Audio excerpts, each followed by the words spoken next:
Hello friends, welcome to my channel again. আবারও আমি পুনরায় ন্যারেশন চেঞ্জের ভিডিও নিয়ে চলে আসছি। আজকে আমি যেটা শুরু করব পার্ট 3 নিয়ে শুরু করব, আলোচনা করব। ন্যারেশন চেঞ্জ 7 পর্যন্ত নিয়ম আমার হয়ে গেছে। আজকে যেটা করব 8 নম্বর। এখানে বলা আছে, হেডিং দেওয়া আছে প্রোনাউনের বিভিন্ন রূপগুলি। তো সাবজেক্টিভ ফর্ম আছে, অবজেক্টিভ ফর্ম আছে, পজিটিভ অ্যাডজেক্টিভ আছে, পজিটিভ প্রোনাউন আছে, সেলফ প্রোনাউন।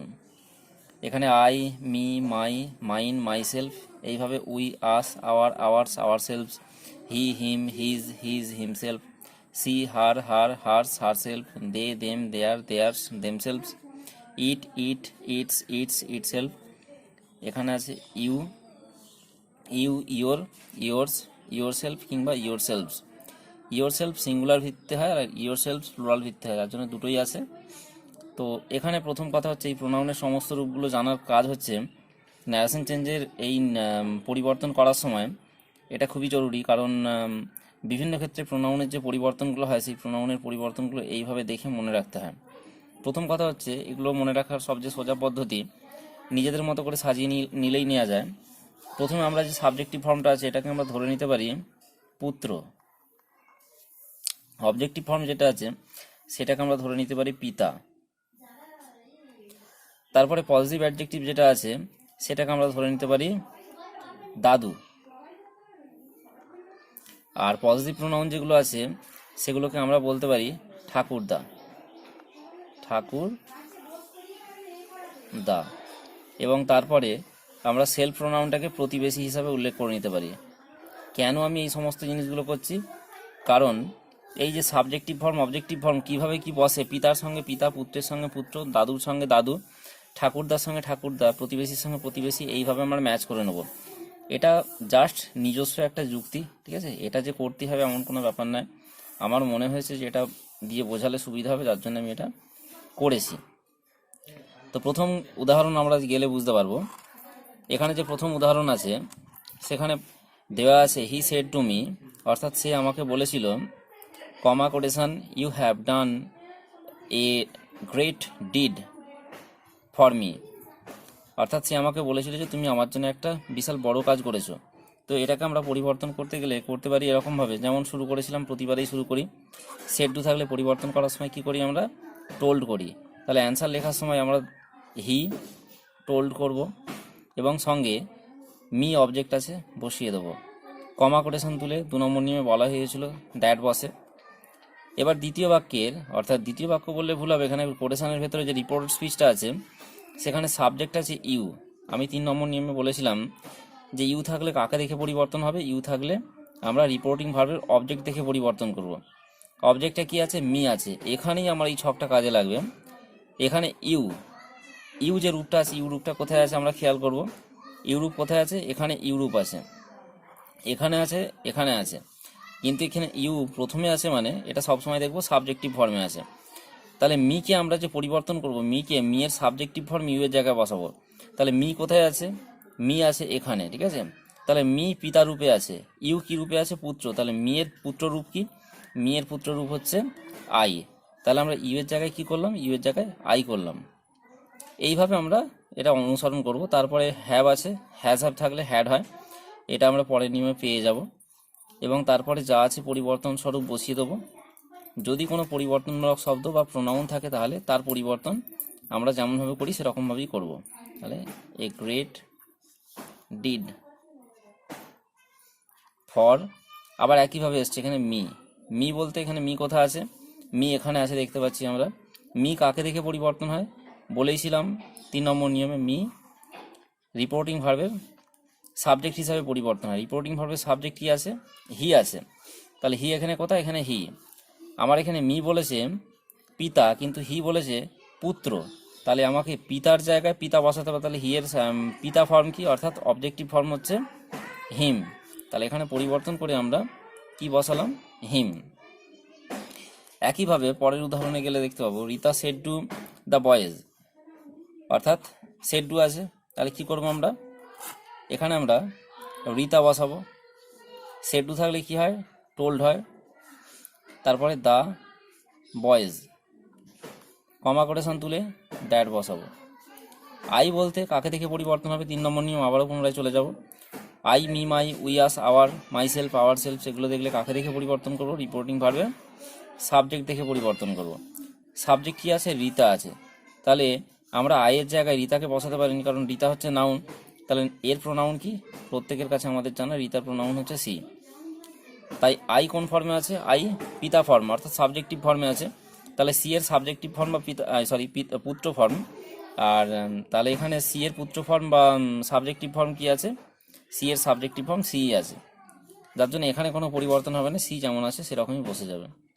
ওয়াজ ওয়ার থাকলে হ্যাড বিন হয়, নিয়ম আছে।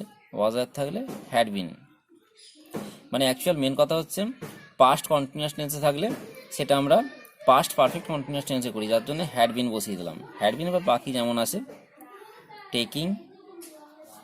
টেকিং ডলস ফর ইউ বলতে কাকে দেখে পরিবর্তন হবে? ইউ বলতে একইভাবে আমাদের সেই রিপোর্টিং ভার্বের অবজেক্ট দেখে পরিবর্তন হবে। অবজেক্ট কি আছে? বয়েজ। তাহলে বয়েজের প্রোনাউন কি? বয়েজের প্রোনাউন হচ্ছে দে, বয়েজের প্রোনাউন দে। আর এখানে ইউটা কোন ফর্মে আছে? ইউটা এই ফর্মে কিন্তু নেই, সাবজেক্টিভ ফর্মে নেই, ইউ আছে অবজেক্টিভ ফর্মে, কারণ ইউ প্রথমে নেই, শেষের দিকে আছে। তাহলে শেষের দিকে আছে মানে ইউ অবজেক্টিভ ফর্ম। তাহলে দে কোন ফর্মে আছে? দেখে আমরা দেখব, দে সাবজেক্টিভ ফর্ম অর্থাৎ পুত্র ফর্মে আছে, কিন্তু এখানে আমাদের ইউ যেটা আছে সেটা হচ্ছে অবজেক্টিভ ফর্মে আছে। ইউ যদি অবজেক্টিভ ফর্মে থাকে তাহলে আমাদের দে এর অবজেক্টিভ ফর্ম কি? দেম। তাহলে এই জায়গায় আমরা করলাম কি? এখানে আমরা দেম বসিয়ে দিলাম। আর ইয়ে স্টার্টে থাকলে পরে নিয়মে আমরা আস্তে আস্তে পাবো। ইয়ে স্টার্টে থাকলে দ্য ডে বিফোর কিংবা the previous day, the day before কিংবা দ্য প্রিভিয়াস ডে আমরা বসাবো। আচ্ছা, আমরা পরে নিয়মে চলে যাচ্ছি। তাহলে 9 নম্বর নিয়ম আছে, কিছু শব্দ আছে যেগুলো ভালো করে দেখে রাখতে হয়। যেমন এটা ডাইরেক্ট স্পিচ, এটা ইনডাইরেক্ট স্পিচ। এটা হচ্ছে বক্স।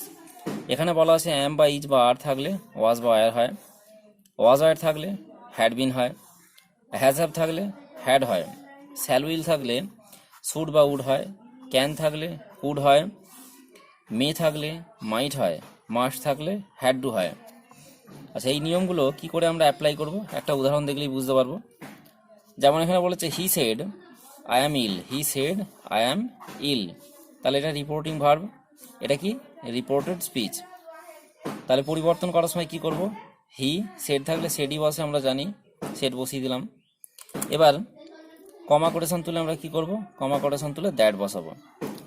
আই সাবজেক্ট, তাহলে একে কাকে দেখে পরিবর্তন করব? 3 নম্বর নিয়মে বলাই ছিল আই থাকলে সাবজেক্ট দেখে রিপোর্টিং ভার্বে সাবজেক্ট দেখে পরিবর্তন করব। তাহলে আই এর সাবজেক্টিভ ফর্ম কি? এই আয়ের সাবজেক্টিভ ফর্ম আই আছে, কিন্তু এখানে হি আয়ের জায়গায় বসছে, তার মানে সাবজেক্টিভ ফর্ম হিসাবেই বসবে। তাহলে হি এর সাবজেক্টিভ ফর্ম কি? হি এর সাবজেক্টিভ ফর্ম হি হয়। আচ্ছা, তারপরে অ্যাম আছে, এখানে এটাই দেখানোর উদ্দেশ্য। তাহলে এখানে অ্যাম আছে, তার মানে অ্যামিজারের মধ্যে একটা বসছে। তাহলে এখানে কি হবে? ওয়াজ বা ওয়্যার বসবে। তা আমরা প্রত্যেকে জানি হি সিঙ্গুলার নাম্বার, তাহলে এরপরে ওয়াজ বসবে না ওয়্যার বসবে? জানি আমরা সিঙ্গুলার নাম্বারের ক্ষেত্রে ওয়াজ বসে। তারপরে যেমন আছে ইল বসে গেল। পরের উদাহরণে যাচ্ছি। She said to him, said to আছে, তাহলে একইভাবে পরিবর্তন করার সময় কি করব? সি সেড টু এর জায়গায় কি করব? টোল্ড, তারপরে হিম। কমা কোটেশন তুলে আমরা দ্যাট বসাবো। এবার ইউ বলতে কাকে দেখে পরিবর্তন হবে? ইউ বলতে আমরা প্রত্যেকেই জানি অবজেক্ট দেখে পরিবর্তন হবে, কারণ ইউ থাকলে রিপোর্টিং ভার্বের অবজেক্ট দেখে পরিবর্তন হয়। আচ্ছা, ইউ সাবজেক্টিভ ফর্মে আছে, তাহলে হিমের সাবজেক্টিভ ফর্ম কি? হিমের সাবজেক্টিভ ফর্ম হচ্ছে হি। ক্যান থাকলে কুড হয়, আমি অলরেডি আগে বলে দিয়েছি, এই যে ক্যান থাকলে কুড হয়। আর কোটেশনের ভেতরে যেহেতু আছে এটা ডাইরেক্ট স্পিচ পুরোটা, আর এটা ইনডাইরেক্ট স্পিচ, তাহলে ইনডাইরেক্ট স্পিচে যেতে গেলে কি হচ্ছে? ডাইরেক্টে ক্যান আসে, আর ইনডাইরেক্টে যাওয়ার সময় আমরা কুড আসে, যার জন্য কুড করলাম। তারপর যেমন আছে ডু, আর ইট তো একটা প্রোনাউন, তার কোনো পরিবর্তন হয় না, যার জন্য কোনো সমস্যাই নেই। আমরা পরের উদাহরণে যাচ্ছি। পরের কিছু শব্দ আছে যেগুলো আমাদের মনে রাখতে হয়। Direct speech, indirect speech, direct speech, indirect speech. এখানে বলা আছে দিস থাকলে দ্যাট হবে, দিস থাকলে দোজ হবে, নাও থাকলে দেন হবে, এগো থাকলে বিফোর, দাস থাকলে দ্যাট ওয়ে, টু নাইট থাকলে দ্যাট নাইট, লাস্ট নাইট থাকলে দ্য প্রিভিয়াস লাস্ট মান্থ থাকলে দ্য প্রিভিয়াস মান্থ, ইয়েস্টারডে থাকলে দ্য ডে বিফোর, টুমরো থাকলে দ্য নেক্সট ডে, হেয়ার থাকলে দেয়ার, টুডে থাকলে দ্যাট ডে, কাম হেয়ার থাকলে go there, last night থাকলে the previous night, আর last year থাকলে the previous year. আর পরিবর্তন করার সময় এখানে দেখবো আমরা এই যে সেট ডু আছে, কোটেশনের বাইরে যে অংশটা আছে সেটা আমরা রিপোর্টিং ভার্ব বলছি, আর কোটেশনের ভেতরে যে অংশটা আছে তাকে রিপোর্টেড স্পিচ বলছি।